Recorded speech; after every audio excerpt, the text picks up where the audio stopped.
President Joe Biden should be landing here in Portland any minute now.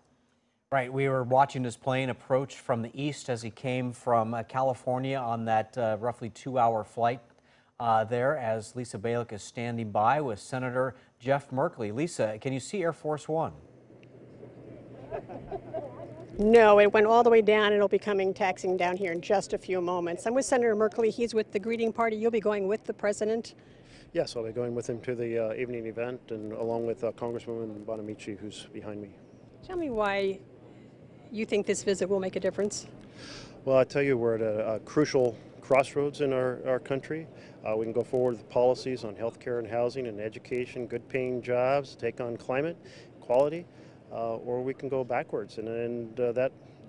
This campaign election, this November election, is going to have a big impact on where we head as a nation. Great. Thanks, Senator Merkley. I appreciate it. Congressman Bonamici, do you want to come over for a moment? Hi there. Tell me why you feel this is an important visit for the president to make at this point. Well, it's an important visit for the president to be here so we can talk about all the things that we've been able to accomplish in Congress. I'm particularly focused on not only the Inflation Reduction Act, but the CHIPS and Science Act, which is so good for Northwest Oregon. So the president is going to be here. I think it's also a reminder to everybody that there's an election in 25 days, and let's pay attention. There's a lot at stake and a lot on the ballot. So I'm going to highlight that as well. But I mean, for me, it's really to celebrate some of our great accomplishments that are really making a difference and will make a difference in the lives of everyday people, and great for Oregon.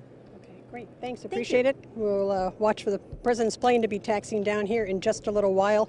If you're wondering where Tina Kotek is, we understand that she will be joining the president after he arrives at a phone bank in Portland where she has volunteers who have been making calls on her behalf. All right, Lisa, and I know you've been covering that buzz for about the half. And here we can see the president's plane coming right now.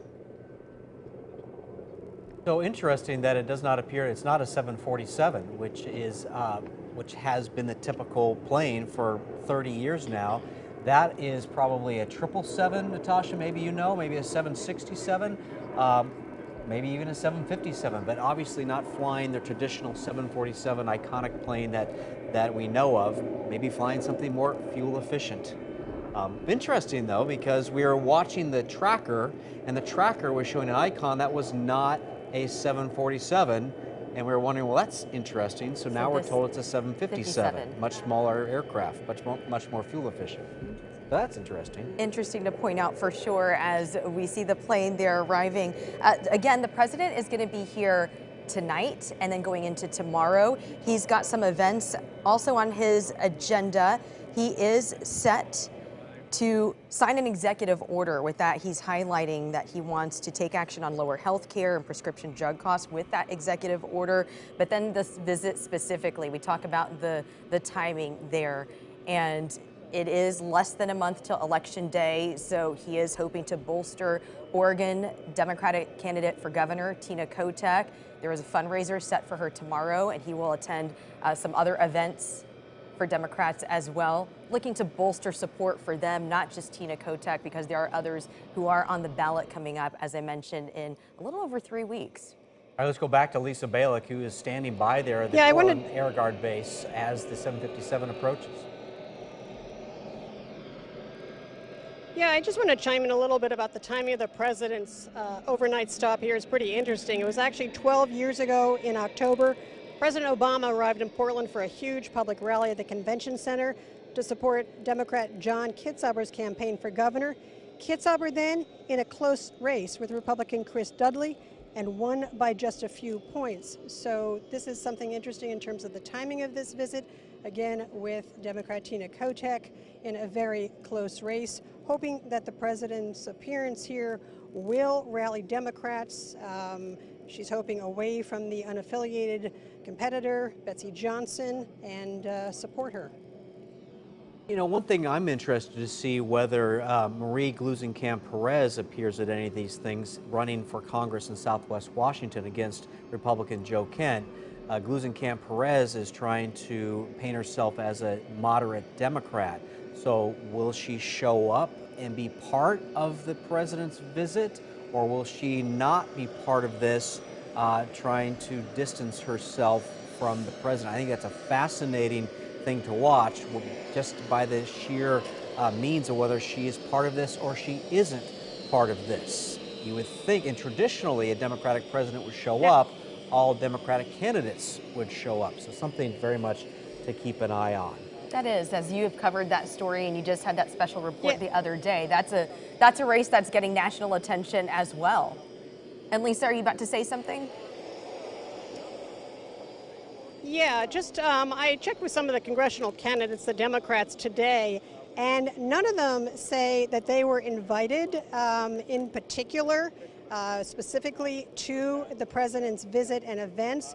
This really is something that is designed to try and support Tina Kotek in her bid for governor. Very interesting. So none of them invited. So concentrating, I believe you said, because we had some feedback there, concentrating on Tina Kotek's candidacy?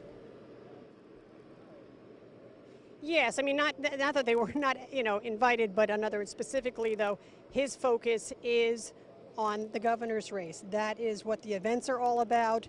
That is what the speeches will be related to. And that is, again, the main focus. And again, so far we're seeing out here, we have Senator Merkley, we have Congresswoman Bonamici, who will be with the president throughout his visit. And as far as I mentioned a little bit earlier, candidate Tina Kotek running for governor, she will be joining the president in Portland in just a short time, sometime in the next hour, when he makes his first stop at an office, a Democratic office, where there is phone banking going on for her campaign. And I know, Lisa, we don't see Senator Ron Wyden, also a Democrat, out there, but we do know at some point whether he shows up there at this welcoming, if he will. He is expected to be at another event coming up. Yes, the senator will be part of things. If he's not here right now, it's because he has something prior. But yes, Senator Wyden will definitely be part of everything going on this weekend. His staff has told me that. And we know that Governor Kate Brown will not be here because Governor Kate Brown is out of the country. She is on a goodwill economic tour of other countries, and so that was pre-scheduled when this happened. I want to tell you what Portland police are tweeting out just several minutes ago. You can expect closures around the Portland International Airport, major freeways and neighborhoods in Southeast, Northeast, and downtown Portland. Most closures will be short in duration, about 30 minutes. We appreciate the patience of the community. First affected area is downtown Portland.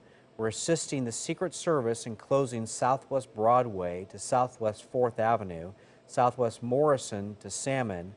Motor vehicle, bicycle, transit, and pedestrian traffic is affected.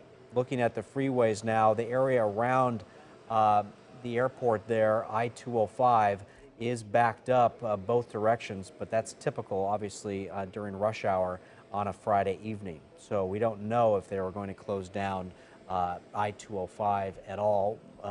Often what they do is have a motorcade, and they shut down the one direction.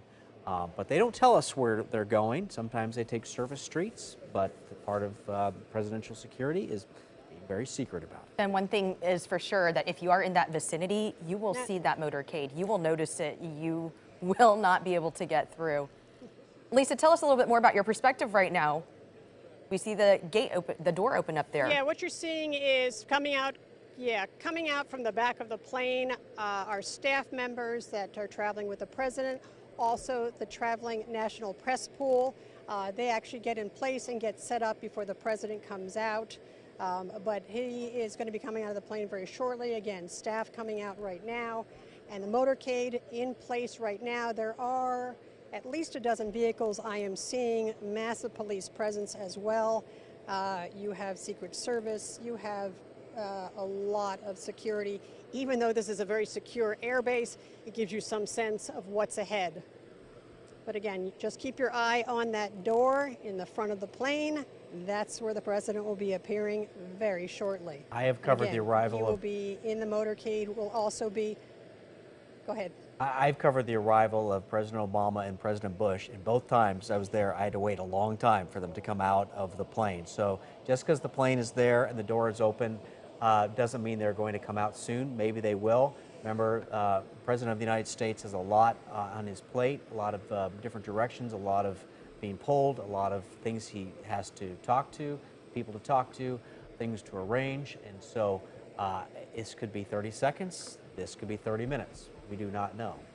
That's part of the uncertainty of all of this. And this is about a 2-hour flight, right? He came from Southern California from a visit there. Again, he's set to stay here in Portland overnight, and he has a handful of events tomorrow.